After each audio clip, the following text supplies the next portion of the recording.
Hi guys, welcome back to my channel Shalu Gera. आज हम अर्थ के आधार पर वाक्य के 8 भेद होते हैं, इस बारे में पढ़ेंगे। पहले वाक्य की परिभाषा कर लेते हैं। सार्थक शब्दों के व्यवस्थित समूह जिससे हमारे विचार पूर्ण रूप से प्रकट हो उसे वाक्य कहते हैं। ठीक है। वाक्य के दो प्रमुख अंग हैं, उद्देश्य और विधेय। ठीक है। कृष पुस्तक पढ़ रहा है, कृष कर्ता के बारे में बात कही गई है तो वो क्या है, उद्देश्य है। ठीक है। पुस्तक पढ़ रहा है, जो कर्ता के बारे में बात कही गई है, ठीक है, वो अंग क्या है, विधेय है। ठीक है। कृष क्या है, उद्देश्य है। पुस्तक पढ़ रहा है क्या है, विधेय है। ठीक है। अर्थ के आधार पर वाक्य के 8 भेद होते हैं। ठीक है। अब हम उन्हें डिटेल में कर लेते हैं। विधानवाचक वाक्य। ठीक है। विधानवाचक वाक्य क्या होता है, किसी वस्तु या स्थिति के बारे में सामान्य और सकारात्मक कथन विधानवाचक होता है। ठीक है। जैसे भारत की राजधानी नई दिल्ली है। ठीक है। इस मान्य कथन है ना, और सत्य कथन है। ठीक है। तो ये क्या है, विधानवाचक वाक्य है। ठीक है। ऐसे ही सूर्य पूर्व से उदय होता है, ये भी सत्य कथन है और सकारात्मक है। सकारात्मक मतलब पॉजिटिव कथन। ठीक है।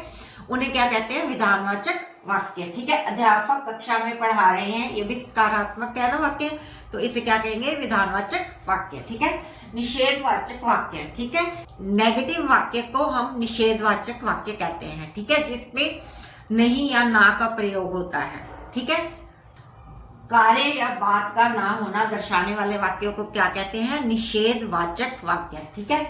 उसने अपनी गलती स्वीकार नहीं की, नहीं वर्ड आया ना, तो ये क्या हो गया, निषेधवाचक वाक्य। तुम आज वहां मत जाना, मत जाना आ गया ना, तो ये क्या हो गया, मत जाना या वहां नहीं जाना।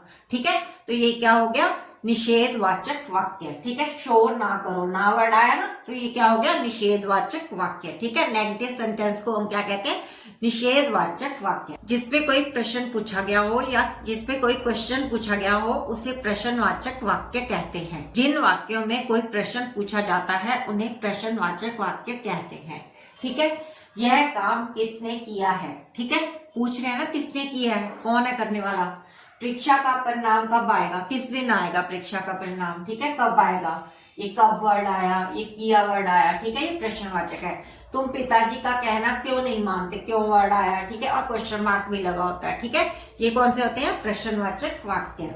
ठीक है। आज्ञावाचक वाक्य। आज्ञावाचक वाक्य कौन से होते हैं, जिन वाक्यों में आज्ञा, निर्देश, चेतावनी, विनय या प्रार्थना का भाव प्रकट हो उन्हें आज्ञावाचक वाक्य कहते हैं। ठीक है। अब आज्ञा, ठीक है, चुपचाप बैठो। ठीक है। रोप से आज्ञा दी है, ऑर्डर दिया है, चुपचाप बैठो। अब निर्देश, निर्देश क्या है, पहले प्रश्न पढ़ो फिर उत्तर लिखो। ठीक है। इसमें हमने क्या किया है, निर्देश दिया है। ठीक है। चेतावनी, तारों से दूर रहें, इसमें करंट प्रभावित है, मतलब तारों से दूर रहें, इस पे करंट है। ठीक है। विनय, ठीक है, कृपया वर्ड लगा दिया इसमें, विनय में मतलब कृपा वर्ड लगा दिया, कृपया शांत रहिएगा। ठीक है। मतलब ऑर्डर नहीं दे रहे, विनम्रता से बात कर रहे हैं। ठीक है। प्रार्थना, प्रभु मेरी रक्षा कीजिए। ठीक है। समझ आ गई। इच्छावाचक वाक्य, जिन वाक्यों में वक्ता की इच्छा, कामना, आशीष, आशीर्वाद आदि भाव प्रकट होते हैं उन्हें इच्छावाचक वाक्य कहते हैं। ठीक है। जैसे हम कहते हैं आपकी यात्रा मंगलमय हो। ठीक है। अपनी इच्छा व्यक्त कर रहे हैं। ठीक है। तुम जल्दी स्वस्थ हो जाओ। ठीक है। इच्छा या कामना है। ठीक है। ईश्वर तुम्हें लंबी आयु दे, आशीष दे रहे हैं। ठीक है। नव वर्ष की शुभकामनाएं, नव वर्ष की शुभकामनाएं भी इच्छावाचक वाक्य में आती हैं। ठीक है। नव वर्ष की, दिवाली की शुभकामनाएं, होली की शुभकामनाएं। ठीक है। संदेहवाचक वाक्य, ठीक है, जिसमें संदेह हो कि ये काम होगा या नहीं होगा। ठीक है।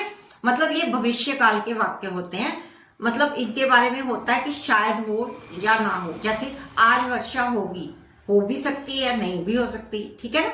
तो ये संदेहवाचक वाक्य हैं। जिन वाक्यों में क्रिया के संपन्न होने में कुछ संदेह या संभावना का भाव प्रकट हो उन्हें संदेहवाचक वाक्य कहते हैं। ये वाक्य भविष्य काल के होते हैं क्योंकि इनमें किसी कार्य के भविष्य में घटित होने की संभावना का संदेह प्रकट किया जाता है। ठीक है। शायद मैं विदेश चली जाऊं, कोई जरूरी नहीं है, पर शायद। ठीक है। जाने की इच्छा है, मतलब तैयारी कर रहे हैं कि हो सकता है मैं चली भी जाऊं, ना भी जा पाऊं, कोई जरूरी नहीं है। शायद आज वर्षा हो भी सकती है, नहीं भी हो सकती। ठीक है। मोहन अब तक घर पहुंच गया होगा, मतलब शायद वो पहुंच गया होगा, शायद रास्ते में भी हो सकता है। ठीक है, अब तक तो पिताजी आ गए होंगे, पिताजी पहुंच भी सकते हैं या रास्ते में भी हो सकते हैं। ठीक है, कुछ भी हो सकता है। मतलब इसमें संदेह होता है कि पहुंचे हैं या नहीं पहुंचे, हुआ है कि नहीं हुआ, क्योंकि ये भविष्य काल पे निर्भर करता है। ठीक है, संकेतवाचक वाक्य, जिन वाक्यों में किसी कार्य का सिद्ध होना दूसरे काम शर्त पर निर्भर करता है उन्हें संकेतवाचक वाक्य कहते हैं। ठीक है, इन वाक्यों में क्योंकि शर्त जुड़ी होती है इसलिए इन्हें शर्तवाची भी कहते हैं। ठीक है, संकेतवाचक सभी वाक्य जटिल वाक्य होते हैं। ठीक है, यदि परिश्रम करते तो पास हो जाते। ठीक है, यदि परिश्रम करते, ये दो जोड़ी में आते हैं। ठीक है, जैसा बोगे वैसा काटोगे, जैसा वैसा आया। ठीक है, अगर वह सावधानी रखता तो दुर्घटना नहीं होती, अगर तो। ठीक है, मतलब जोड़ी वाले वाक्य होते हैं ये संकेतवाचक वाक्य। यदि परिश्रम करते तो पास हो जाते। ठीक है, मतलब कंडीशन है, एक दूसरे पे निर्भर है। ठीक है, विस्मय आदि बोधक वाक्य, जिन वाक्यों में विस्मय, हर्ष, शोक, घृणा, पीड़ा, भय आदि के भाव प्रकट होते हैं उन्हें विस्मय आदि बोधक वाक्य कहते हैं। ठीक है, वाह तुमने तो कमाल कर दिया, इनमें ना एक्सक्लेमेशन का साइन आता है विस्मय आदि का। ठीक है, हाय बेचारा गिर गया। ठीक है, इसमें हर्ष था, वाह तुमने तो कमाल कर दिया। इसमें शोक है, हाय बेचारा गिर गया। इसमें घृणा, छी कितनी गंदगी है यहाँ। ठीक है, इसमें पीड़ा है, हाय मेरी तो टांग ही टूट गई। ठीक है, इसमें भय है, अरे बाप रे इतना बड़ा सांप, डर है। ठीक है, अच्छा गाया तो उसकी हम प्रशंसा करें, शाबाश तुमने बहुत अच्छा गाया। अरे इधर गड्ढा है। ठीक है, जिसमें ये एक्सक्लेमेशन का साइन आता है वो विस्मय आदि बोधक वाक्य होते हैं। अगर आपको वीडियोस अच्छी लग रही हो तो वीडियोस को लाइक करें, शेयर करें और सब्सक्राइब करें। Thanks for watching.